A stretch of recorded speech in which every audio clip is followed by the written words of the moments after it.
All right, ladies, I'm back for week 3. I am freezing. This is like my finished basement. It is freezing down here. So hopefully you can see my moves with my sweatshirt on, but maybe I'll warm up. Okay, we're on week 3, Monday the 13th. We have our cardio hit timer. So you're gonna go to your timers page. That's how you're gonna figure out what you wanna input into your timer. We have squat hold with side crunches, heel taps, stutter step lunges, and leg lifts. Squat hold with side crunches.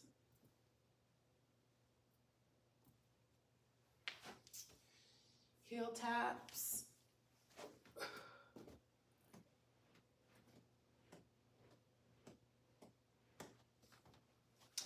Stutter step lunges and leg lifts. Stutter step lunges.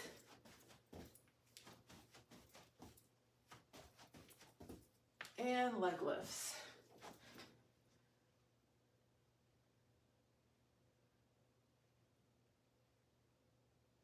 Okay, squat hold with side crunch. So this is a wide, almost like a sumo squat hold.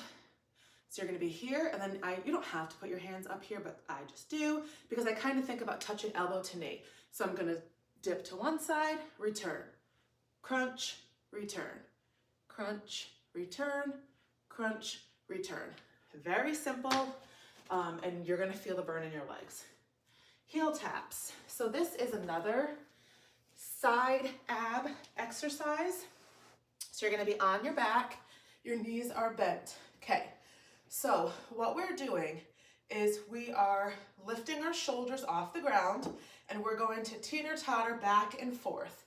I'm gonna try to tap my heels, my ankles, whatever, every time I go side to side, okay? So the trick to this one is you need to make sure that you're reaching far enough. So if your feet are too close to your butt, like I can already touch my heels without moving. So you either want to bring them closer together, where you're gonna have to lean, or farther away, or both, whatever it is. So like this is like a perfect distance for me. I have to go pretty far on either side. I can actually feel it. So if you're doing this and you don't feel anything, most likely your feet are too close to your body and or are too far apart, which would make them then closer to your hands, okay?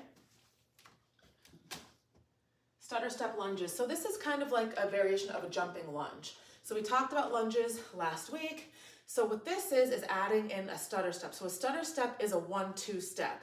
So it's 1, 2, lunge, 1, 2, lunge, 1, 2, lunge. So these always hurt my knees.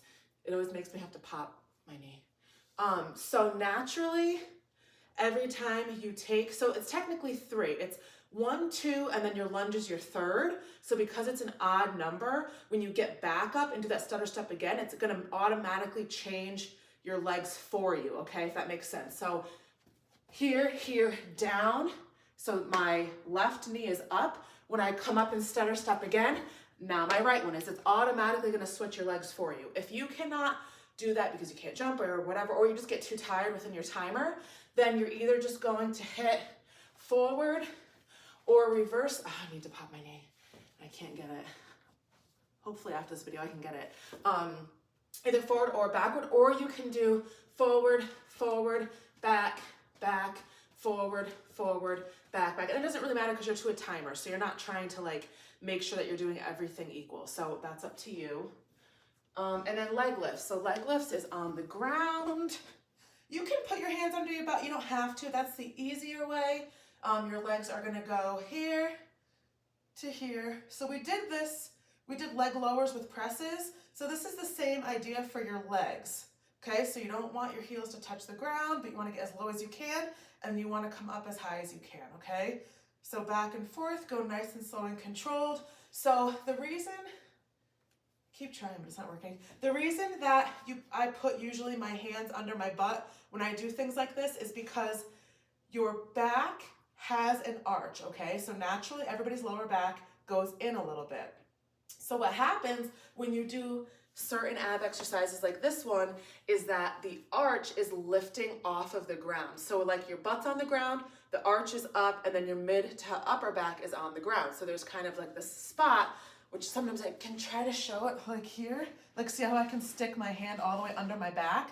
So the problem is, as you're doing certain things, that can either start to create a soreness in your back, but also what it means is that your core is not fully engaged. So if I want to fully engage my core, I'm going to suck down, okay? So now you can't fit, right? So now my muscles are working to keep my back glued to the floor. So ideally, that's what you want to do.